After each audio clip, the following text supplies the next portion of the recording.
Oke, bismillahirrahmanirrahim. Assalamualaikum warahmatullahi wabarakatuh. Selamat pagi, menjelang siang untuk kalian yang lagi dengar video saya. Ini kebetulan nggak ada buka. Biasa saya pakai video yang menampilkan wajah saya, tapi ini lagi malam hari.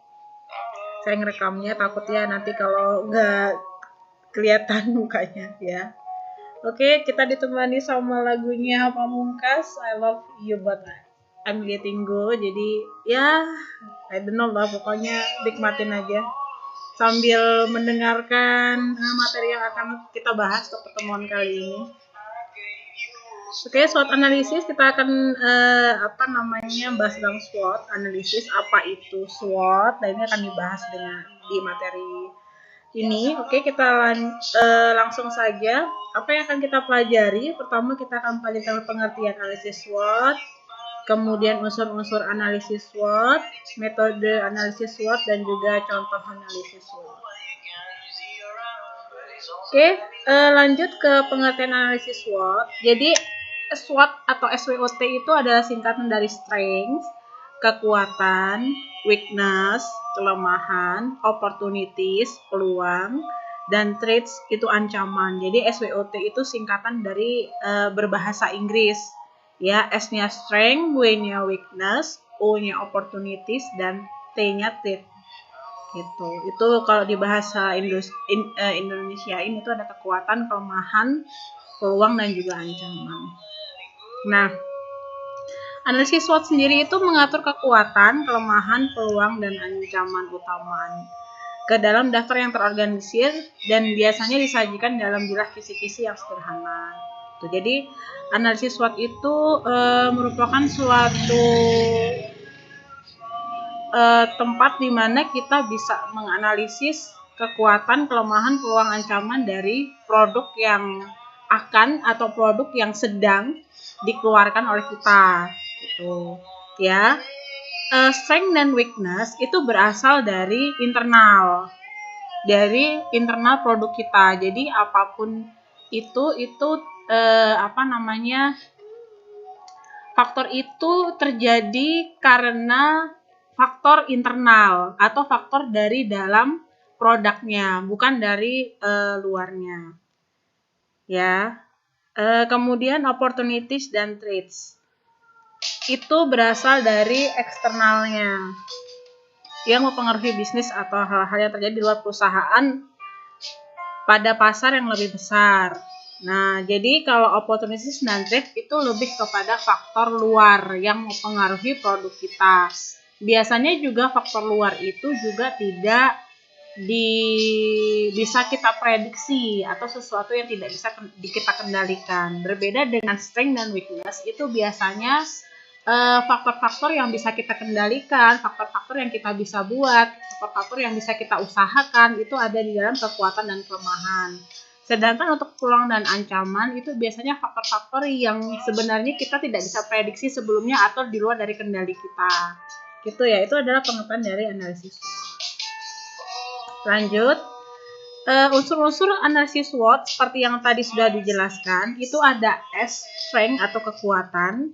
Jadi kekuatan itu adalah poin internal dan positif dari produk kita dan dapat kita kendalikan. Jadi itu faktor-faktor yang memiliki produk kita memiliki kelebihan-kelebihan ya. Kelebihan-kelebihan itu bisa dari sesuatu yang kita berikan, dari sesuatu yang kita buat, dari produk yang akan kita keluarkan atau yang sedang kita keluarkan. Sedangkan weakness itu faktor negatif atau sebenarnya mempengaruhi dari kekuatan dari kelemahan dari produk kita. Itu juga sesuatu hal yang dapat mengurangi dari kelebihan-kelebihan dari produk yang sedang atau yang akan dibuat. Kemudian lanjut ke opportunity. Jadi opportunity itu suatu peluang, ya, faktor eksternal dalam lingkungan produk yang cenderung berkontribusi pada kesuksesan bisnis. Jadi peluang ini adalah faktor yang cenderung berkontribusi untuk menciptakan suatu keberhasilan dari usaha atau bisnis, gitu ya. Kemudian threat atau ancaman. itu faktor eksternal yang tidak dapat kita kendalikan. Jadi memang di luar dari kemampuan kita atau di luar dari sesuatu yang sebenarnya kita tuh nggak bisa prediksi sebelumnya, yaitu ancaman.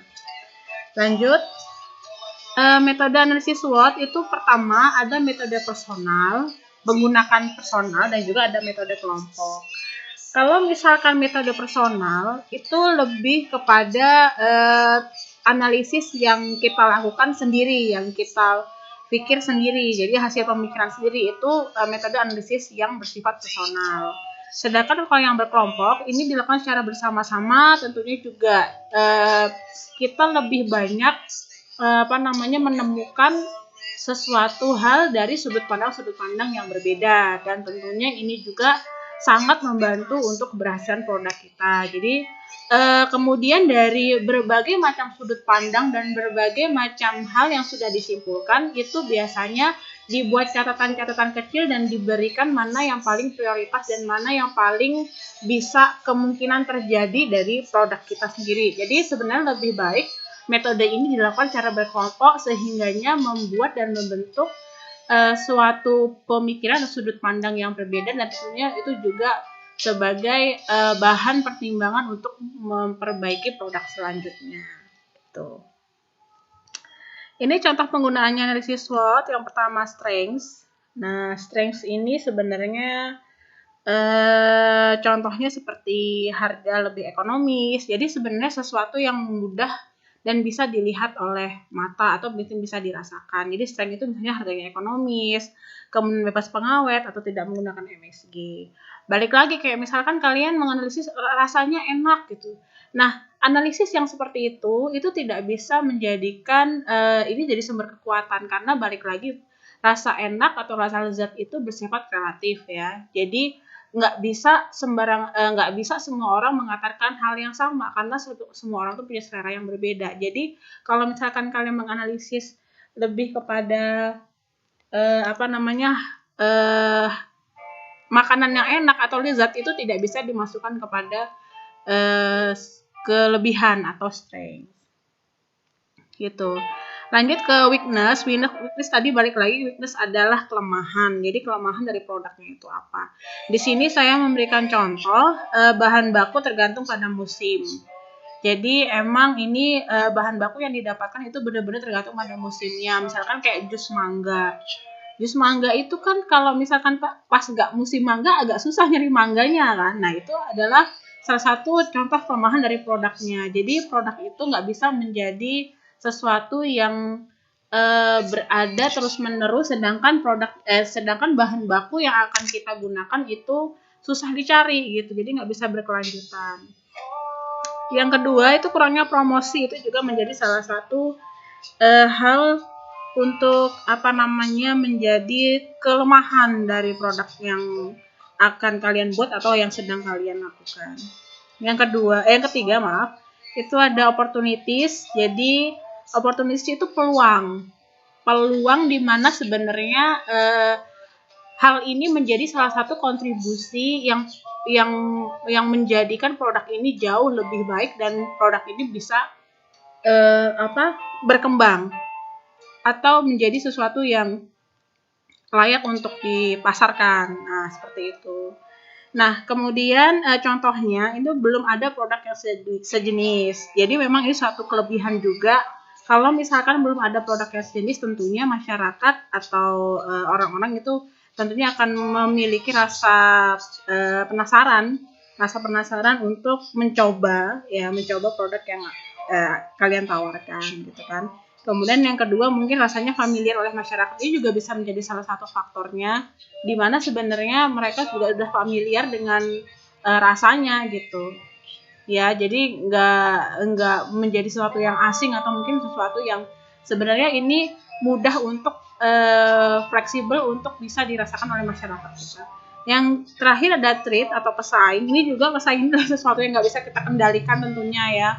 Pesaing pasti akan ada, kemudian bagaimana cara kita menghadapinya, bagaimana cara kita untuk bertahan di situasi yang mungkin nanti akan dihadapi oleh para pesaing ini, bagaimana kalian untuk melakukan inovasi dan lain-lain. Nah, ini juga termasuk ke dalam satu ancaman atau threat gitu. Oke. Ya ini aja sih, cukup untuk materi kita, sebenarnya nggak terlalu banyak juga yang dibahas ya untuk analisis SWOT ya. Mudah-mudahan sih video ini bisa dilihat, kemudian juga bisa dipahami buat yang sudah dapat materi ini di kelas sebelumnya ya. Ini mungkin untuk sebagai salah satu hal untuk peningkat aja gitu. Oke, cukup sekian untuk pertemuan kita kali ini. Kemudian nanti untuk tugas bisa dicek di classroom kalian masing-masing. Kalau ada sesuatu hal yang perlu didiskusikan, silakan untuk bertanya via WhatsApp. Oke, cukup sekian. Terima kasih atas perhatiannya. Saya Ari. Wassalamualaikum warahmatullahi wabarakatuh. Dengarkan musik secara offline dimanapun dan kapanpun.